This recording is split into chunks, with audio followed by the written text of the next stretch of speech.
Bonjour.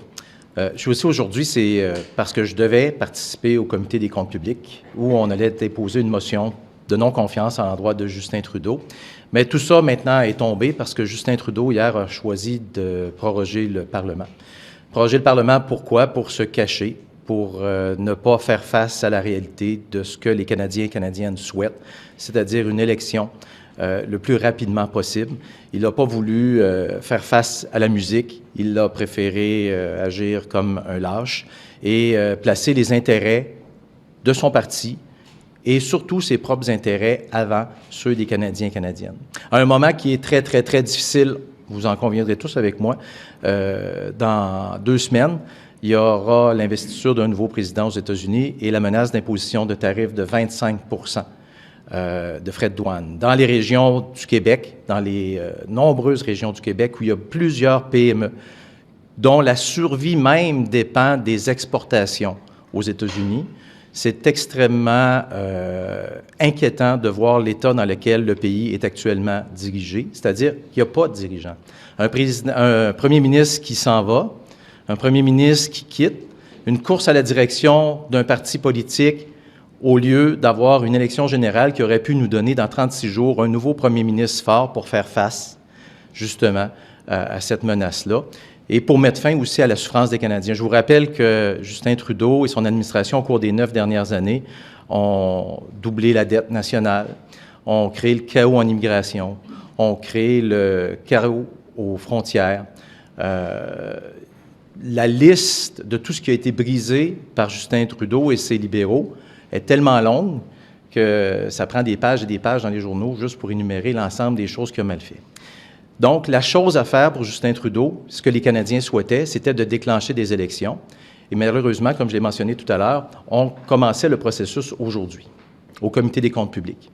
On commençait le processus avec les partis d'opposition, qui nous aurait amené à un vote de non-confiance à la fin du mois de janvier. Mais encore une fois, comme les libéraux et Justin Trudeau ont choisi de se mettre en avant plutôt que les Canadiens, bien, les Canadiens n'auront pas cette chance-là et on va vivre l'incertitude parce qu'on ne sait pas trop ce qui se passe en ce moment du côté des libéraux. On ne sait même pas encore les détails de la course au leadership. Quand est-ce qu'on va avoir un prochain chef du Parti libéral? Quand est-ce qu'on va avoir un prochain premier ministre? Donc, c'est totalement... c'est du nombrilisme et de l'égoïsme de la part du Parti libéral de ne pas avoir hier fait la bonne décision. Plutôt que se rendre au bureau de la gouverneure générale pour proroger, le premier ministre aurait dû se rendre au bureau de la gouverneure générale pour dissoudre le Parlement et demander des élections. On se retrouve devant quelle situation aujourd'hui? On se retrouve devant une situation où les prétendants au poste vont commencer à faire campagne. Puis qui sont-ils, ces prétendants-là? Si on parle des membres du cabinet, ce sont tous des membres du caucus, des membres du cabinet qui ont voté pour chacune des politiques qui ont amené le Canada où il est actuellement, qui ont fait en sorte que Justin Trudeau n'est plus apte à diriger le pays, mais l'ensemble de tous les candidats potentiels, Mme Freeland, Mme Annan, M. Champagne, qui voudraient prendre sa place, ben, ont tous dit oui à ces politiques-là. Mme Freeland, qui a renié le jour de son énoncé économique le document qu'elle était prête à déposer si elle n'avait pas été congédiée par Justin Trudeau le vendredi. Parce qu'il ne faut pas se faire d'histoire, là. Mme Freeland a déposé et a accepté ce document-là, l'énoncé économique avec un déficit de 62 milliards de dollars. Justin Trudeau n'a pas eu le temps de réécrire. Entre 9 heures le matin puis 4 heures quand il a été déposé à la sauvette à la Chambre des communes. Donc, Mme Freeland était absolument d'accord avec tout le contenu de l'énoncé économique de l'automne. D'ailleurs, M. Trudeau l'a dit hier, elle a participé activement à l'ensemble des décisions de son gouvernement au cours des 9 dernières années. Puis M. Carney, bien écoutez, M. Carney, depuis 2020, c'est le conseiller spécial de M. Trudeau en matière de finances, parce qu'on sait que pour M. Trudeau, les finances, c'est pas une question très importante. Ça prenait donc quelqu'un avec lui pour le conseiller. Et cette personne-là, c'est Mark Carney, qui l'a nommé d'ailleurs président de son groupe spécial sur la croissance économique.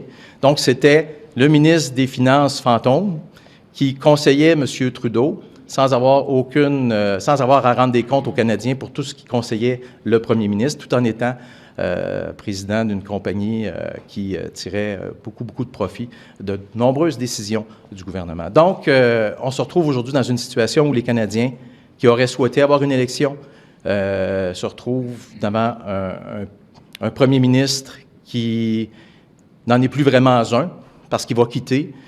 On ne sait pas trop qui va le remplacer. Et malheureusement, bien, les Canadiens continuent de souffrir parce que pendant ce temps-là, il y a encore des milliers de Canadiens, des millions de Canadiens qui vont dans les banques alimentaires. Il y a encore des problèmes d'immigration dans nos bureaux de comté. À tous les jours encore, on fait face à des problèmes d'immigration, des gens qui ont de la difficulté à obtenir leurs papiers, des gens qui se sont fait promettre des choses qu'ils n'obtiendront pas. La seule chose à faire, ça aurait été de faire en sorte que M. Trudeau, plutôt que de penser au Parti libéral, pense aux Canadiens et déclenche les élections. IBIS TV, créé pour inspirer.